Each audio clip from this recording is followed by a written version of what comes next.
রিপনকে নাকি? হ্যালো। হ্যাঁ, রিপন রেসপন্স করবা? তো তুমি তোমাকে একটা পিডিএফ দিছি, তুমি বন্ধুদের সাথে শেয়ার করবা। এটা পারলে গ্রুপেও একটা পোস্ট দিয়ে দিও, কেননা পিডিএফ কপিটা সম্ভবত এটা গ্রুপে আছে কিনা আমার জানা নেই। পিডিএফ থাকলে তোমরা ওটা সরাসরি প্রিন্ট দিয়েই কাজ শুরু করতে পারতেছো। দেখো এইখানে এই অ্যাসাইনমেন্টটা এখানে একটু বড় করে দেখো তোমরা। প্রথম যে অংশটা, এই অংশটাই আসলে তোমাদের জন্য পূরণ করতে হবে, ঠিক আছে? তোমরা এই অংশটা পূরণ করবে, বাকিগুলো কিন্তু তোমাদের টাস্ক করার কোনো প্রয়োজন নাই। এই যে এখানে পরীক্ষার্থীর রেজিস্ট্রেশন নাম্বার ইংরেজিতে, তারপরে পরীক্ষার্থীর পিতার নাম ক্যাপিটাল লেটার এবং ইংরেজিতে লিখতে হবে, পরীক্ষার্থীর মাতার নাম ইংরেজিতে ক্যাপিটাল লেটারে লিখতে হবে, বিষয় কোড ও বিষয়ের নাম, এই জিনিসটা ভুল করা যাবে না। যেমন অ্যাকাউন্টিং এর বিষয় কোড কত, বলো? দেখছো তোমরা এই জিনিসটা কত ইম্পর্ট্যান্ট একটা জিনিস, এটা তোমরা জানো না। অ্যাসাইনমেন্টের ক্রমিক নাম্বার লিখতে হবে, অ্যাসাইনমেন্টের শিরোনাম, তুমি যে অ্যাসাইনমেন্টটা সাবমিট করতেছো সেইটার শিরোনাম দিতে হবে। এরপরে কিন্তু আর তোমার কাজ নাই। তারপরে দেখো নিচের অংশ মূল্যায়নকারী শিক্ষক পূরণ করবেন। এই এই জায়গা থেকে তোমার আর কিন্তু কোনো কাজ নাই। তোমার কাজ কিন্তু ওই উপরের অংশটা শুধু, আর কোথাও দাগাদাগি করবে না। আর একটা বিষয় খেয়াল করো, নিচের দিকে দেখা যাচ্ছে না EIIN? আরেকটা হচ্ছে প্রতিষ্ঠানের নাম, মানে এটা হলো প্রত্যেকটা কলেজের এক একটা ইউনিক নাম্বার আছে। সেই জিনিসটা কিন্তু আমরা কলেজ কর্তৃপক্ষ এই যে ফরম্যাটটা করে দিয়েছি 117170, এবং কলেজের নাম পাশে দেওয়া আছে, সুতরাং এখানেও তোমাদের আর কোনো কাজ নাই। ঠিক আছে? জি হ্যালো। স্যার। হ্যাঁ। তো এই এইভাবে করে তোমরা এই যে এটা প্রিন্ট দিয়ে দিলে তোমাদের আর ইয়ে, কিন্তু ওখানে যে নমুনা কপিটা দেওয়া আছে সার্কুলারে, ওইটা নিয়ে কাজ করতে গেলে তোমাদের অসুবিধা, মানে এই জায়গাগুলো মিসিং হলে, কারণ অনেক অ্যাসাইনমেন্ট করতে হবে তো তোমাদেরকে, তাই না? কোনো একটাই দেখা যাচ্ছে ভুল সাবমিট হয়ে গেল।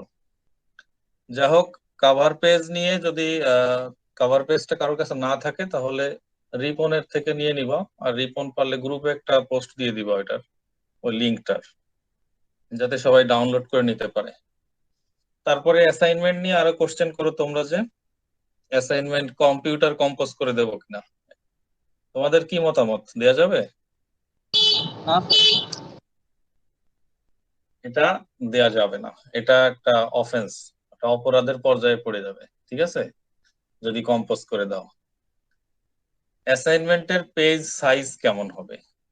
অ্যাসাইনমেন্টের যে পেজ, সেটার কোনো সাইজের ব্যাপারে আহ কোনো নির্দেশনা এভাবে নাই, তবে অ্যাসাইনমেন্ট সাধারণত বা পরীক্ষার সে সাধারণত আমরা A4 সাইজটা প্রিফার করে থাকি, সেই জন্য আমরা তোমাদেরকে সাজেস্ট করবো যে তোমরা যদি সম্ভব হয় A4 সাইজের পেপার দিবা।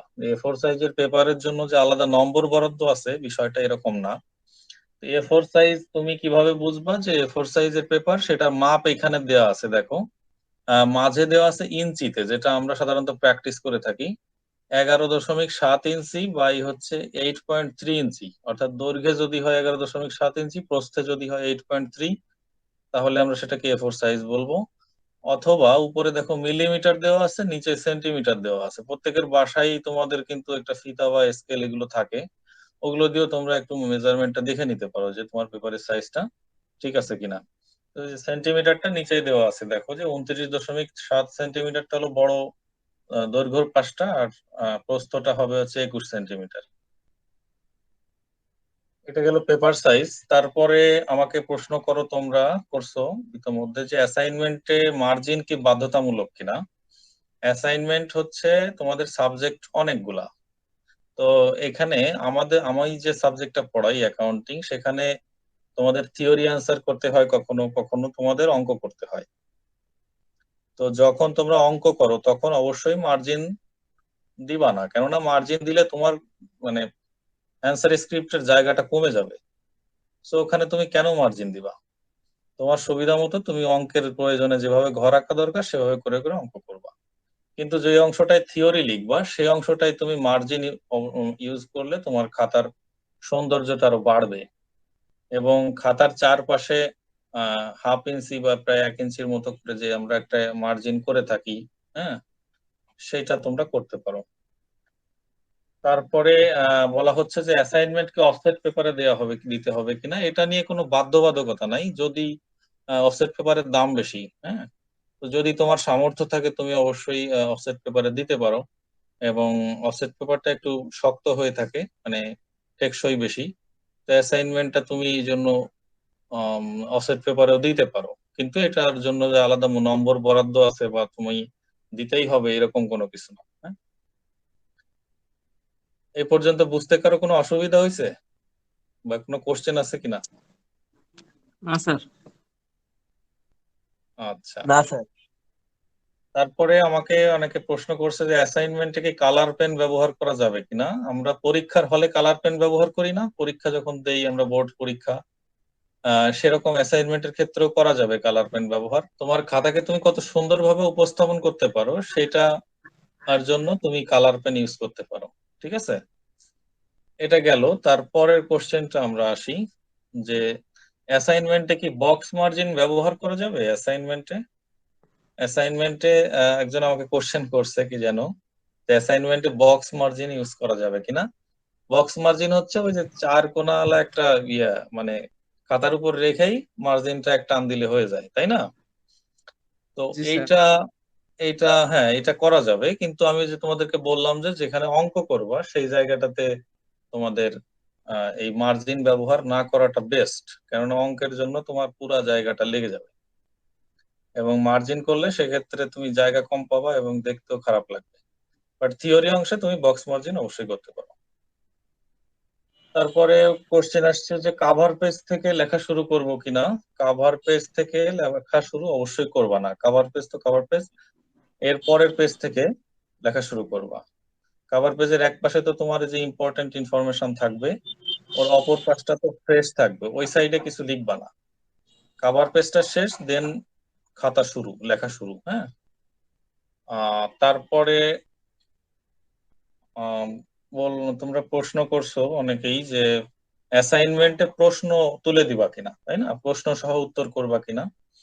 এটার কোনো প্রয়োজন আছে? না স্যার। এইটার এইটার কোনো প্রয়োজন নাই। এটা পুরাটাই তোমার টাইম ওয়েস্ট, হ্যাঁ, তোমার কালি খরচ, এভরিথিং। তোমার প্রশ্ন দেওয়ার জন্য যে কোনো আলাদা মার্কস উল্লেখ করা আছে যে প্রশ্ন যদি তুলে দাও তাহলে এখানে 0.5 বেশি দেওয়া হবে, এরকম কোনো কিছু কিন্তু বলা হয়নি। এখন আমরা এখানে লিখবো যে দেখবো যে অ্যাসাইনমেন্ট জমা দেওয়ার শেষ তারিখ কবে। আমি এখানে সার্কুলারের অংশটা উল্লেখ করে দিয়েছি যে অ্যাসাইনমেন্টের মানে সার্কুলারে এই বিষয়ে কি কি বলা আছে সেটা হচ্ছে, দেখো, একটু পড়ো তো একজন, কেউ একজন পড়ো বিষয়টা। রেড, অ্যাসাইনমেন্ট স্যার আমি হ্যাঁ, পড়তেছি। হ্যাঁ, লাল কালি দিয়ে যে অংশটা আছে সেইটা তুমি দাও, পড়ো একটু। 9 আগস্ট 2021 খ্রিস্টাব্দের মধ্যে সুবিধাজনক সময়ে সরকার ঘোষিত স্বাস্থ্যবিধি অনুসরণ পূর্বক শিক্ষার্থীরা তাদের অ্যাসাইনমেন্ট সম্পন্ন করে শিক্ষা প্রতিষ্ঠানে সরাসরি বা অনলাইনে প্রদান করবে। আচ্ছা, অনলাইন বিষয়টা বাদ, এটা মাথায় আনবা না, ঠিক আছে, এখানে অপশন রাখছে, বাট অনলাইনে বিষয়টা মাথায় আনবা না। তাহলে আমরা আমাদের ডেডলাইন কবে? 9 আগস্ট, 9 তারিখের 9 আগস্ট। মধ্যে কলেজে যেভাবেই হোক তোমরা এটা জমা দিবা। এই নিয়ে কনফিউশন নাই তো? না স্যার। তারপরে অ্যাসাইনমেন্ট কি চাই, অর্থাৎ আমরা অ্যাসাইনমেন্ট যে করব, আসলে অ্যাসাইনমেন্টের মাধ্যমে আমাদের যে টিচাররা বা আমাদের যে অথরিটি আমাদের কি মূল্যায়ন করবে। সো অ্যাসাইনমেন্ট কি ডিজায়ার করে সেই জিনিসটা এখানে বলা, মানে গাইডলাইনে বলে দিছে সার্কুলারে, যে অ্যাসাইনমেন্ট আসলে চাই হচ্ছে শিক্ষার্থীর নিজস্বতা, শিক্ষার্থীর স্বকীয়তা, শিক্ষার্থীর সৃজনশীলতা যাচাই করতে চায়। এই যে প্রথমে আমি দেখো তিনটা পয়েন্ট করছি, রেড মার্ক করে রাখছি। আর এইটা করার জন্য তোমাদের যে নোট গাইড বা ইন্টারনেটের মাধ্যমে যে লেখাগুলো আছে এইগুলো কপি করে অবশ্যই জমা করবা না, তাহলে কিন্তু অ্যাসাইনমেন্ট বাতিল হয়ে যাবে। আমি কিন্তু যে এই জন্য বিশেষভাবে তোমাদের এই যে এটা দেখাচ্ছি, কিন্তু দেখছো রেড লিটল লাল কালি দিয়ে আন্ডারলাইন করা আছে। যদি তোমরা এটা কোনো কপি করো তাহলে কিন্তু এটা তোমার নিজস্বতা প্রকাশিত হলো না, তোমার মধ্যে যে সৃজনশীলতা সেইটা তুমি ফুটিয়ে তোলার চেষ্টা করবা। তোমরা আজকে যে ক্লাসে যে কয়জন করতেছো প্রত্যেকের লেখার স্টাইল আলাদা, প্রত্যেকের ভয়েস আলাদা, প্রত্যেকের প্রেজেন্টেশন আলাদা। এই প্রত্যেকের আলাদা আলাদা জিনিসটাই আহ কে কত সুন্দরভাবে আমাদের কাছে তুলে ধরতে পারে, এটাই কিন্তু আমরা চাই। অ্যাসাইনমেন্ট হচ্ছে সেই জিনিসটা, যে অ্যাসাইনমেন্টে তুমি যে পড়ালেখাটা শিখছো বা এই বিষয়ের উপর তোমার ধারণাটা কি, সেটা তুমি তোমার স্টাইলে তুলে ধরো। তুমি আর একজনের স্টাইলটা যখন ওখানে পেস্ট করবা, তখন তোমার যে স্বকীয়তা, তোমার যে নিজস্বতা, এটা প্রেজেন্ট হবে না। আর এটা যখন রিপিট হবে, বারবার আসবে, হ্যাঁ, তখন আমরা কিন্তু তোমাদের সব এভারেজ নম্বর দিয়ে দেবো। তুমি মানে শুধু অ্যাসাইনমেন্টের যে অঙ্কটা দেওয়া আছে, এটা কি পড়া যায় জুম করে? জি স্যার। একটু পড়ো তো, এক লাইন। তিস্তা মঞ্জিলা বিপণী পড়ো। বিতানের তিস্তা বিপণী বিতানের নির্দিষ্ট খতিয়ানের ৩১ মে ২০২১ তারিখের উদ্ধৃত সমূহ যথাক্রমে: নগদ ৩২,০০০ টাকা, অফিস সরঞ্জাম ৩০,০০০ টাকা, প্রাপ্য হিসাব ২৫,০০০ টাকা, প্রদেয় হিসাব 18,০০০ টাকা। জুন ২০২১ মাসে ওকে ওকে, সংগঠিত thank you Manjila, thank you. আমরা এখনই এত অঙ্কে যাচ্ছি না, আমরা একটু আরেকটু দেখে আসি। আমরা দেখো, আমি এখানে তোমাদেরকে আসলে আমি এই পুরা জিনিসটা, এই যে যে পুরা সার্কুলারটা দেওয়া আছে, যে পুরা অ্যাসাইনমেন্টটা, এটাকে আমি ভেঙে ভেঙে তোমাদেরকে বোঝাবো। তা না হলে তুমি এই জিনিসটা ভালো বুঝতে পারবে না। এখানে আহ দেখো, প্রথমে ক নাম্বার রিকোয়ারমেন্টটা আমি তুলে ধরছি, দেখো এবার একটু পড়া যায় কিনা। যে আমরা তো অঙ্কটা দেখলাম ওই পাশে, তাই না? এখন এই যে নির্দেশকের মধ্যে তোমার কি করণীয় সেটা কিন্তু উল্লেখ করা আছে, দেখা যায়। ক নাম্বারে লেখা আছে হিসাব চক্রের ধাপ ব্যাখ্যা করো, দেখা যাচ্ছে কিনা? জি স্যার। এখন এই ক নাম্বার করতে যে তোমার যে কয়টা বিষয় জড়িত, এই যে পুরা শীটটা দেখো, এই প্রত্যেকটা বিষয় কিন্তু এর সাথে জড়িত। এগুলো মাথায় রেখে তোমাকে, তাহলে এই হিসাব চক্রের ধাপ ব্যাখ্যাকরণ, এটা তোমাকে, এটা তোমার করণীয়। কিন্তু এটা করণীয়র জন্য তোমাকে কিছু নির্দেশনা দেওয়া আছে এবং তোমার কিছু শিখন ফল বা বিষয়বস্তু, অর্থাৎ এটা করার ফলে তুমি কি কি শিখতে পারবা সেরকম কিছু বিষয় দেওয়া আছে। তাহলে এই ক নাম্বারের সাথে রিলেটেড যে বিষয়গুলো, আমি শুধু সেই বিষয়গুলো এখানে নিয়ে আসছি। দেখো নির্দেশনাতে কি বলা আছে, যে হিসাব চক্রের ধাপ অনুসরণ করতে হবে, ঘটনা হতে লেনদেন শনাক্ত করতে হবে,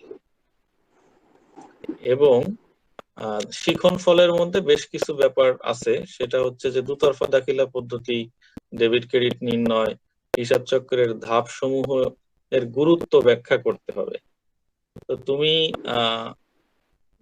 তারপরে প্রাথমিক বৈষম্য, সেটাতে একটু পরে আসতেছি। দেখো তারপরে আমরা আসি যে পারদর্শিতার মাত্রা, অর্থাৎ তুমি তোমার পারফরমেন্সটা কোন লেভেলে থাকলে তোমাকে আমি 4 নাম্বার দেবো। এখানে কিন্তু মার্কিং স্কোর 4 3 2 1 দেওয়া আছে না? জি স্যার। বাকিরা একটু রেসপন্স করো। জি হ্যাঁ, কথা স্যার। শোনা যাচ্ছে?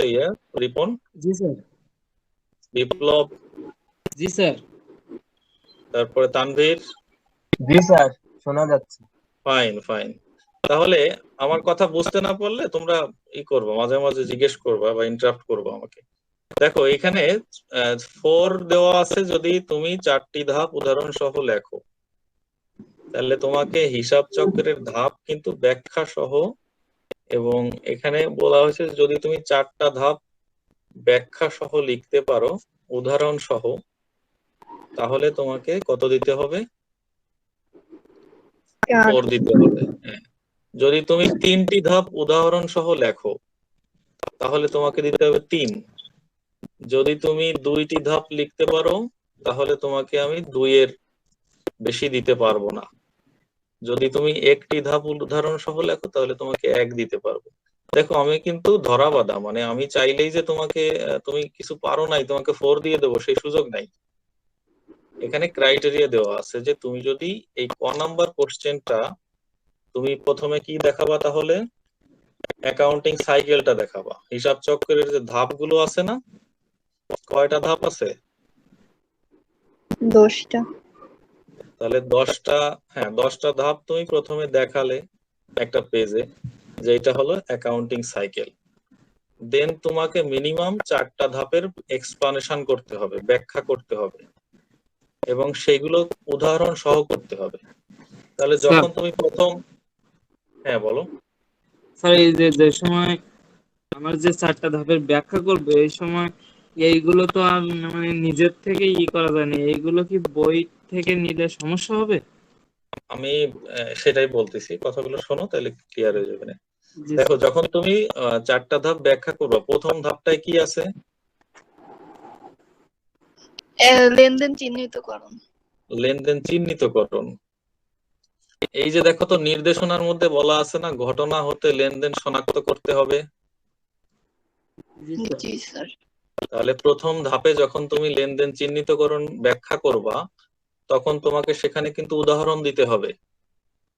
সেই উদাহরণের মাধ্যমে কোনটা ঘটনা আর কোনটা লেনদেন সেটা চিহ্নিত করে দেখাতে হবে। কিন্তু ব্যাখ্যার মধ্যে যদি সেটা অ্যাবসেন্ট থাকে, তাহলে কিন্তু তুমি এই যে মানে অ্যাসাইনমেন্টের যে রিকোয়ারমেন্ট সেটা ফুলফিল করতেছো না। বুঝতে পারছো? এই যে 4 নাম্বার তাহলে তুমি পাবা না। 4 নাম্বারে কি বলা আছে? উদাহরণ সহ লিখতে হবে। তাহলে তুমি যখন ব্যাখ্যা করবা 4টা পয়েন্ট, প্রথম পয়েন্টটা হচ্ছে লেনদেন চিহ্নিতকরণ। তো এই চিহ্নিতকরণের মধ্যে অবশ্যই তুমি উদাহরণ দিবে এবং উদাহরণ সহ ব্যাখ্যা করবে। যেমন তুমি 2টা ঘটনা দিলে, একটা লেনদেন আর একটা লেনদেন নয়, এরকম 2টা ঘটনা তুমি ওই ব্যাখ্যার মধ্যে দিয়ে দিলে। দিয়ে দেওয়ার পর সেটার মাধ্যমে তুমি তাহলে কি পরীক্ষককে তুমি ক্লিয়ার করে দিচ্ছ যে তাহলে এই যে এটা হলো ঘটনা আর এটা হলো লেনদেন। এই বিষয়টা যে তুমি জানো সেটা আমরা কনফার্ম হতে পারবো যদি তুমি ওইভাবে ব্যাখ্যা করো। কিন্তু যদি তুমি লিখে যাও যে হিসাব চক্রের প্রথম ধাপ হচ্ছে লেনদেন চিহ্নিতকরণ, এটা খুবই গুরুত্বপূর্ণ, এরপরে তুমি চলে গেলে দ্বিতীয় ধাপে, তাহলে এটা কমপ্লিট হলো না, কিন্তু তোমার ব্যাখ্যাটা এবং উদাহরণটাও নেই ওখানে। এনিওয়ে, আমার মনে হয় তোমরা এটা বুঝতে পারছো। তো তারপরে আরেকটা বিষয় করতে হবে, সেটা হচ্ছে শিখন ফলের মধ্যে দেখো লেখা আছে যে হিসাব চক্রের ধাপ সমূহের গুরুত্ব ব্যাখ্যা করতে হবে। তাহলে তুমি ব্যাখ্যা করার সময় প্রথমে কি করলে? একটা উদাহরণ দিলে এবং এই হিসাব চক্রের যে ধাপগুলো কেন গুরুত্বপূর্ণ সেটাও তুমি ওখানে এক্সপ্লেইন করবে তোমার মতো করে। ওখানে তুমি বই পড়বা, অবশ্যই বই পড়বা, 1টা 2টা 3টা 4টা 5টা যে কয়টা পড়ো বই পড়বা। বই পড়লে তোমার কনসেপ্ট বিল্ড আপ হবে। কিন্তু হুবহু বইয়েরটা তুলে দিলে তো তোমার উত্তরের সাথে ম্যাচ নাও করতে পারে। এই জন্য তুমি তোমার মতো ওইটা প্রেজেন্ট করবা, এতে টিচার আরো বেশি খুশি হবে বইয়ের ভাষাটা না দিয়ে। বিপ্লব, বুঝতে পারছো এবার? জি স্যার। আমি তাহলে ক নাম্বারে আর থাকবো না, আমি নেক্সট পার্টে চলে যাই, খ নাম্বারটাতে যাই। খ নাম্বারে দেখো, খ নাম্বারে দেখা যাচ্ছে কিনা দেখো তো একটু। জি স্যার। হ্যাঁ, খ নাম্বারে কি বলা আছে যে জুন মাসের 2 তারিখ, 5 তারিখ, 9 তারিখ ও 20 তারিখের লেনদেন হিসাব সমীকরণে প্রদর্শন করতে বলা হয়েছে। এটা হলো করণীয় এবং এটা নাম্বারিং দেওয়া আছে 4, 3, 2, 1। 4 নাম্বার পেতে গেলে তোমাকে যেটা করতে হবে সেটা হচ্ছে প্রারম্ভিক উদ্বৃত্ত সহ 4টি লেনদেনের প্রভাব প্রদর্শন করতে পারলে তবেই তুমি 4 মার্ক পাবে। তাহলে এখানে বাম পাশে দেখো তো লেনদেন কয়টা দেওয়া আছে? 2, 5, 9, 20। এখানে কয়টা ট্রানজেকশন আছে? 1 2 3 4টা। 4টা। হ্যাঁ, তাহলে এইখানে এইখানে দেখো একটু, যেখানে বলা আছে যে প্রারম্ভিক উদ্বৃত্ত সহ 4টি লেনদেন, তার মানে এখানে যে 4টি লেনদেন আছে এই 4টি এবং এর বাইরে কি হবে? প্রারম্ভিক উদ্বৃত্ত যেগুলো দেওয়া আছে অঙ্কে সেইগুলো সহ তোমার হিসাব সমীকরণের যে টেবুলার সামারি বিবরণী ছক সেটা তোমাকে তৈরি করতে হবে, অর্থাৎ হিসাব সমীকরণে প্রদর্শন করতে হবে। বুঝতে পারছো আমার কথা? জি স্যার। এরপরে নির্দেশনাতে দেওয়া আছে যে হিসাব সমীকরণে লেনদেনের প্রভাব বর্ণনা করতে হবে। তো যখন তুমি বিবরণী ছক তৈরি করবা, সেটা আসলে লেনদেনে হিসাব সমীকরণের প্রভাবটাই বর্ণনা করে, তাই না? জি এবং জি সেটা স্যার। কিন্তু তোমরা মন্তব্য বাদ দিবা না কখনোই। বিবরণী ছকের ডান পাশে মন্তব্যের একটা ঘর আছে না, হ্যাঁ যেটা ওনার সিকিউরিটিতে প্রভাব ফেলে, সেই বিষয়গুলোকে ওখানে এক্সপ্লেইন করতে হয়, আছে না? জি স্যার। এটা সহ কিন্তু করবা, ঠিক আছে? এটা বাদ দিলে কিন্তু তোমার এই হিসাব সমীকরণের যে প্রভাবটা, এটা সঠিকভাবে প্রদর্শিত হবে না, কিছুটা মিসিং থেকে যাবে। তাহলে এই জায়গাটায় বুঝতে আমাদের আর কোনো অসুবিধা নাই, আমরা খ নাম্বারটা বুঝলাম। এবং খ নাম্বারের এই যে অঙ্কটা, খ নাম্বার আমি এখানে দেখো লাল কালি দিয়ে খ নাম্বারের এরিয়াটা আমি এখানে বোঝানোর চেষ্টা করছি। তোমরা এগুলোর একটা স্ক্রিনশট নিয়ে নিতে পারো যেটার প্রয়োজন মনে করবা। দেখো এখানে এই যে অঙ্কটা দেওয়া আছে প্রথমে, যে তিস্তা বিপণী, দেখো এই যে একটা ব্র্যাকেট দেওয়া আছে না, জি স্যার। এই ব্র্যাকেট এরিয়াটা পড়ো তো বিপ্লব। ব্র্যাকেট এরিয়াতে কি লেখা আছে? তিস্তা বিতানের নির্দিষ্ট খতিয়ানের 31 মে 2021 তারিখের উদ্ধৃতসমূহ যথাক্রমে নগদ 32,000 টাকা, অফিস সরঞ্জাম 30,000 টাকা, প্রাপ্য হিসাব 25,000 টাকা, প্রদেয় হিসাব 18,000 টাকা। জুন 2021 ইংরেজি মাসে সংঘটিত ঘটনাসমূহ নিম্নে উল্লেখ করা হলো। আচ্ছা, ওকে, তারপরে আর যাওয়ার দরকার নাই। দেখো এখানে বেশ কিছু অ্যাকাউন্ট দেওয়া আছে যাদের ব্যালেন্স দেওয়া আছে, তাই না? বেশ কিছু হিসাবের উদ্ধৃত্ত দেওয়া আছে তিস্তা বিপণীর, এবং সেটা কত তারিখের উদ্ধৃত্ত? এগুলো 31 মে, অর্থাৎ মে মাসের শেষ দিন।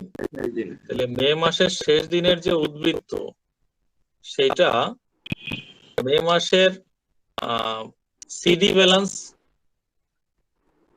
নাকি? জি স্যার। সেটাই পরে আসি, সেটা হচ্ছে মে মাসের সিডি ব্যালেন্স। হ্যাঁ তাহলে স্যার। যেটা মে মাসের সিডি ব্যালেন্স, সেটা কি হয়ে যাচ্ছে জুন মাসের বিডি BD ব্যালেন্স। হ্যাঁ। তাহলে জুন মাসের 1 তারিখে এটা বিডি হবে, ব্যালেন্স বিডি। এই যে যে কয়টা অ্যাকাউন্ট দেওয়া আছে, সেই কয়টা অ্যাকাউন্ট, অর্থাৎ প্রারম্ভিক উদ্ধৃত্ত। বিডি ব্যালেন্স বলতে আমরা কি বুঝি? যে প্রারম্ভিক উদ্ধৃত্ত গুলো। তাহলে জুন মাসের 1 তারিখের প্রারম্ভিক উদ্ধৃত্ত গুলো হবে এই যে নগদ 32,000 টাকা, অফিস সরঞ্জাম 30,000 টাকা, প্রাপ্য হিসাব 25,000 টাকা এবং প্রদেয় হিসাব 18,000 টাকা। এই কয়টা বুঝতে কারো কোনো অসুবিধা আছে? না স্যার। না স্যার। তাহলে আমাদের একটু যে খ নাম্বারের রিকোয়ারমেন্টে আবার একটু ঘুরে আসি, যে খ নাম্বারে বলা হচ্ছে যে এই যে খেয়াল করো এখানে যে প্রারম্ভিক উদ্ধৃত্ত সহ। তাহলে আমরা প্রারম্ভিক উদ্ধৃত্ত পেলাম না? জি স্যার। এই প্রারম্ভিক উদ্ধৃত্ত সহ আমাদের আরো যে কয়টা লেনদেন আছে, এই যে 2 তারিখ, 5 তারিখ, তারপরে 9 তারিখ এবং 20 তারিখ। 20 তারিখ। হ্যাঁ। এই যে দেখো এরো দেওয়া আছে প্রত্যেকটার আগে। এই যে এইগুলো কোথায় পেলাম? আমার এই যে করণীয়র মধ্যে লেখা আছে 2 তারিখ, 5 তারিখ, 9 তারিখ এবং 20 তারিখ। 2 তারিখ, 5 তারিখ, 9 তারিখ এবং 20 তারিখ, ঠিক আছে? তাহলে এই চারটা আর এই যে প্রারম্ভিক যে উদ্ধৃত্ত গুলো, এগুলো সহ কিন্তু আমাদের হিসাব সমীকরণে উপস্থাপন করতে হবে। তাহলে খ নাম্বারে আশা করি আর কারো সমস্যা হবে না।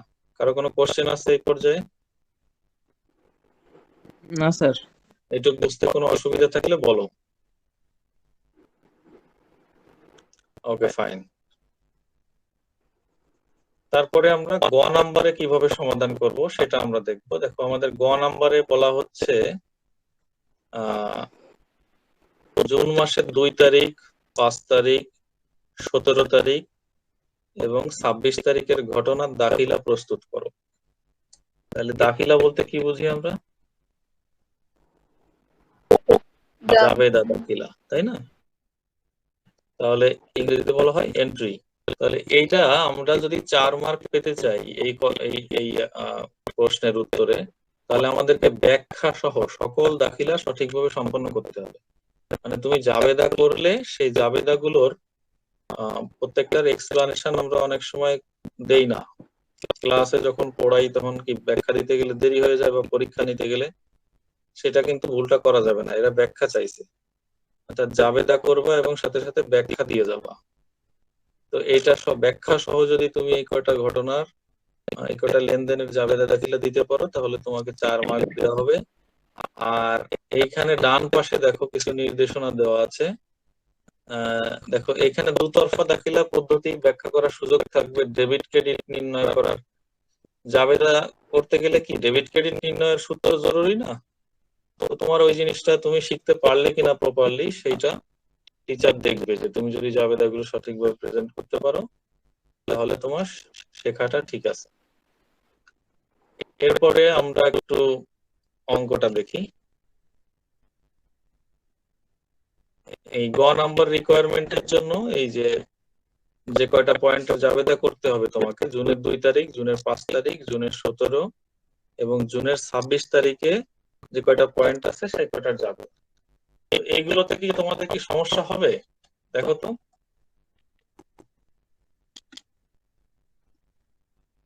আর কেউ? না স্যার। স্যার এই 17 নাম্বার ওই যে গ দাগে যেটা আছে ওটা তো মালিকের ব্যক্তিগত সম্পদের, ওটা তো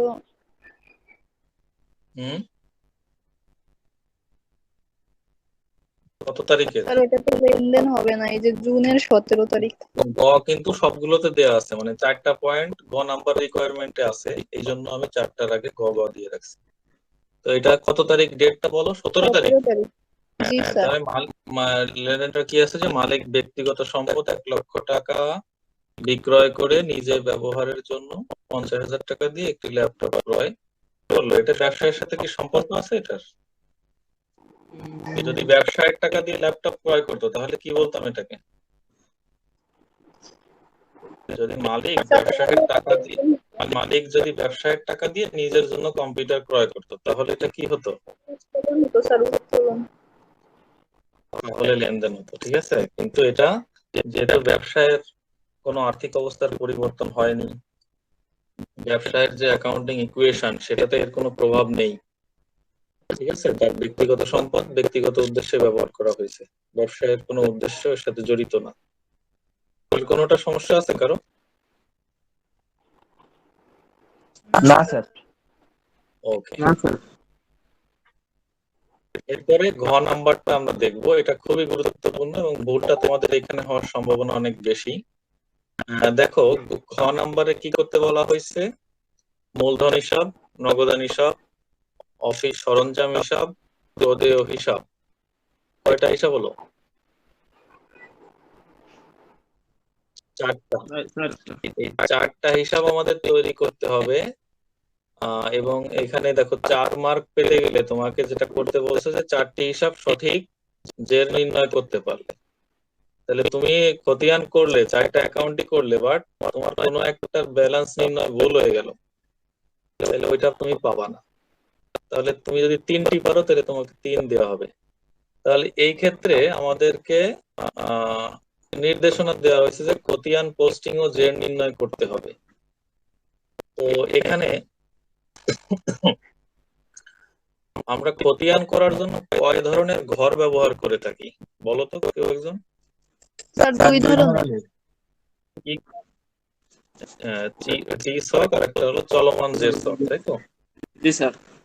তো আমরা কোনটা অনুসরণ করব এই ক্ষেত্রে? চলমান জের ছক করলে ভালো হয় না? দেখো এখানে উল্লেখ করা নাই কিন্তু যে চলমান জের ছক করতে হবে কিনা, কিন্তু আমরা সবাই স্মার্ট লোক, আধুনিক মানুষ, তাই না? আমরা যে অ্যাকাউন্টিং, আমেরিকান অ্যাকাউন্টিংটাই আমরা ফলো করব। টি ছকটা হলো সেকেলে, অনেক পুরনো, ওইটা আর আমরা এখন অনুসরণ করব না। আমরা যে 3 কলাম লেজার আছে সেটাই আমরা অনুসরণ করব। তাহলে শিখন ফলটা এরা এখানে কি চাচ্ছে সেটা আমরা দেখি, যে হিসাবের পাকা বই অর্থাৎ খতিয়ান প্রস্তুত করতে পারছে কিনা শিক্ষার্থী, আরেকটা চেয়েছে সে খতিয়ানের জের নির্ণয় করতে পারছে কিনা। কি হয়ে গেল আবার? তাহলে খতিয়ানের জের নির্ণয় করা কি আলাদাভাবে এখানে ব্যালেন্স সিডিবিডি করে দেখানো লাগে 3 কলাম লেজারে? না স্যার। তোমরা এগুলো পারো তাই না? তোমাদের এখানে এই বিষয়গুলো নিয়ে কথা বলার দরকার নাই। তাহলে খতিয়ানের জের কিন্তু প্রত্যেকটা ডেট ওয়াইজ এই 3 কলাম লেজারে বা তোমার যে আধুনিক ছক আছে সেখানে কিন্তু অটোমেটিক প্রত্যেক ডেট শেষেই কিন্তু ব্যালেন্স ওখানে আপডেট হয়ে যায়, তাই না? তাহলে আমাদের জেড নির্ণয় সঠিক থাকবে, খতিয়ানের পোস্টিং এ যেন আমরা কোনো ভুল না করি। আর একটা ভুল করার সম্ভাবনা আছে তোমাদের, সেটা হলো যে মূলধন হিসাব। আমরা খতিয়ান যখন করি তখন কি করি, প্রত্যেকটা যে মানে ব্যালেন্স বিডি দিয়ে শুরু করতে হয় না আমাদেরকে, যে প্রারম্ভিক যে উদ্বৃত্তটা থাকে, প্রারম্ভিক উদ্বৃত্ত দিয়ে আমাদের শুরু করতে হয়। তাহলে প্রারম্ভিক উদ্বৃত্ত এই অঙ্কের সেটা এই যে প্রারম্ভিক উদ্বৃত্ত, দেখো আমি এই যে রেড বক্স দিয়ে ঘিরে রাখছি, এইখানে প্রারম্ভিক উদ্বৃত্ত দেওয়া আছে কিসের কিসের, দেখো তো। আমরা যখন খতিয়ান করব আমাদের ব্যালেন্স বিডি লাগবে না? নগদান হিসাবের ব্যালেন্স বিডি আছে 32,000 টাকা, অফিস সরঞ্জামের ব্যালেন্স বিডি আছে 30,000 টাকা। আমাদের ওখানে চারটা হিসাব ছিল, চারটা হিসাব কি কি? একটা হলো মূলধন হিসাব, আচ্ছা, তারপরে নগদান হিসাব, অফিস সরঞ্জাম হিসাব, আর একটা হলো প্রদেয় হিসাব। তাহলে দেখো তো আমাদের এখানে নগদান হিসাবের 32,000 টাকা বিডি পাওয়া গেছে, অফিস সরঞ্জামের 30,000 টাকা পাওয়া গিয়েছে, আর প্রদেয় হিসাবের বিডি হচ্ছে কত, 18,000 টাকা আছে না? তাহলে মূলধন হিসাব কই? মূলধন হিসাবের ব্যালেন্স বিডি লাগবে না? মূলধন হিসাবের যে প্রারম্ভিক উদ্বৃত্ত সেটা কিভাবে পাবো?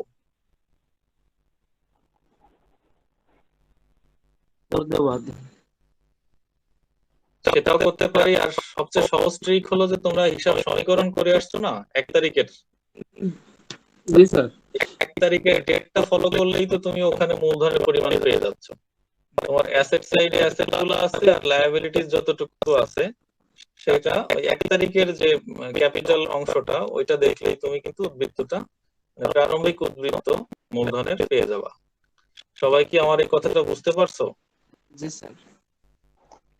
ওকে ফাইন, তাহলে আমরা মূলধন হিসাবেরও কিন্তু প্রারম্ভিক উদ্বৃত্ত পেয়ে গেলাম, এবং এই মূলধন হিসাব, নগদান হিসাব, অফিস সরঞ্জাম হিসাব এবং প্রদেয় হিসাব, এই চারটা হিসাবের খতিয়ান আমাদের তৈরি করতে হবে এবং সঠিক জের নির্ণয় করতে হবে। লাস্ট ওয়ান, 9 নম্বর রিকোয়ারমেন্ট। এখানে আমাদেরকে বলা হচ্ছে যে 2, 5, 12, 20, 23 ও 30 তারিখের লেনদেন গুলো নিয়ে নগদ প্রাপ্তি এবং নগদ প্রদান জাবেদা প্রস্তুত করতে হবে, এবং এক্ষেত্রে 4 মার্ক পেতে গেলে আমাদের এই অংশটা পড়ে দেখবো সবাই। নগদ প্রাপ্তি জাবেদা এবং নগদ প্রদান জাবেদা সঠিক হতে হবে, দুইটাই। তো এইটা আমরা পারবো কিনা, নগদ প্রাপ্তি জাবেদা এবং নগদ প্রদান জাবেদা পারবো সবাই? আচ্ছা, এইখানে আমি 9 নম্বর রিকোয়ারমেন্টের জন্য আমাদের যে লেনদেন গুলোকে আইডেন্টিফাই করে দিয়েছে সেটা হলো 2 তারিখ, 5 তারিখ, আমি এই যে অ্যারো দিয়ে দিয়ে সেগুলি চিহ্নিত করছি। 12 তারিখ, জুনের 20 তারিখ, জুনের 23 তারিখ, জুনের 30 তারিখ। তো এই ট্রানজেকশন গুলোর মধ্যে দেখো তো তোমাদের কারো কোনো কনফিউশন আছে কিনা, যে আমি এই জিনিসটা বুঝতে পারতেছি না নগদ প্রাপ্তি নগদ প্রদান জাবেদা তৈরি করার ক্ষেত্রে।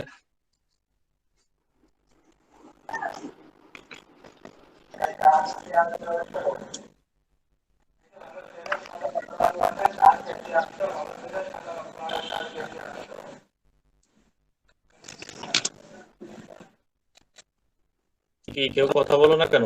সবাই পারো তার মানে, তাই না?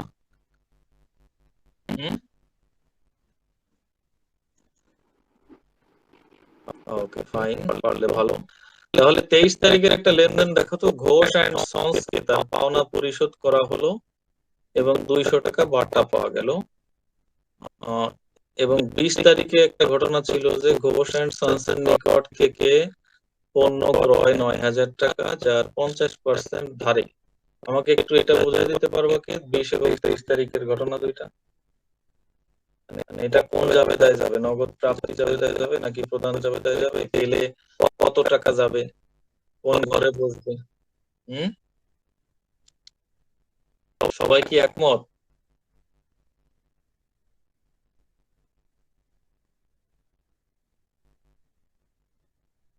বাটার পরিমাণ তো বলাই আছে 200 টাকা, তুমি 500 টাকা বললে হবে না?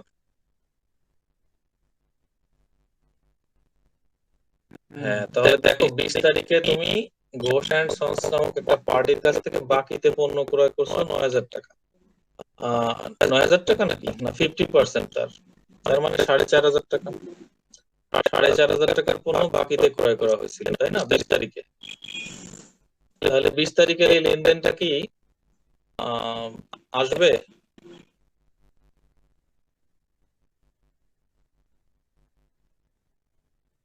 বাকিতে যে অংশটুকু সেটা তো আর আসবে না 20 তারিখে, তাই না? আর যেটা নগদে দেয়া হয়েছে তাহলে ওই নগদে যতটুকু amount হয়েছে আসবে।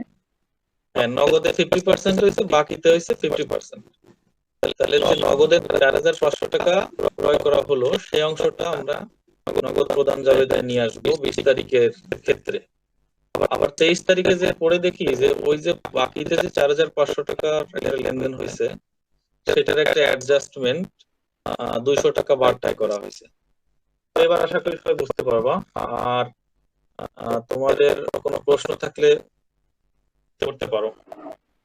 লাস্ট টাইম অলরেডি আমরা অনেকক্ষণই হয়ে গেছে, তোমাদের কষ্ট দেওয়া হয়ে গেছে অনেক বেশি। হ্যাঁ, বলো। হুম,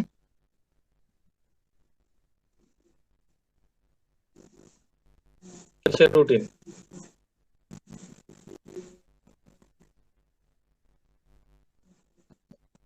রুটিন বলতে তুমি নাকি রুবিক্স, কোনটা বোঝাতে চাচ্ছ তুমি?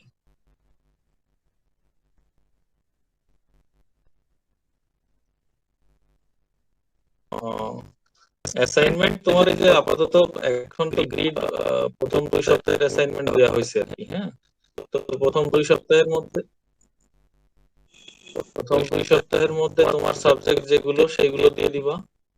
তোমার 4 সাবজেক্ট দেওয়া লাগবে না, আর বাকি যে সাবজেক্ট গুলো আছে সেগুলো দিয়ে দিবা 9 তারিখের মধ্যে। ঠিক আছে? আর কারো কোনো প্রশ্ন আছে কিনা? আর কারো কোনো প্রশ্ন নাই? তাহলে আমি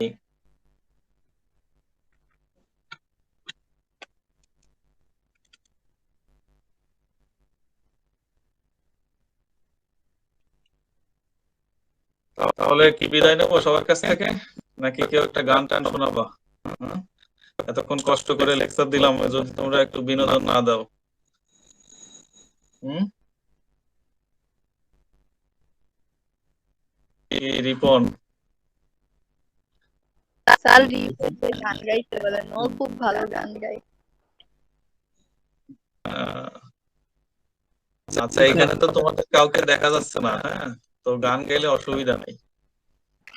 আর যাই হোক, গান গাওয়ার দরকার নাই, এখন এখন অনেক সময় হয়ে গেছে। আর তোমাদের বাসার সবাই ভালো আছে তো, তাই না? জি স্যার। আত্মীয় স্বজন কেউ কি কোনো অসুস্থ আছে নাকি, কোভিড এ ইনফেক্টেড হয়েছে এরকম কিছু? হুম, না স্যার। যাক, না স্যার। তোমরা সাবধানে থাকবা আর সুস্থ থাকবা, সবাই সবার জন্য দোয়া করবা। তাহলে ভালো থাকো সবাই, কেমন? Okay, good bye, thank you everybody.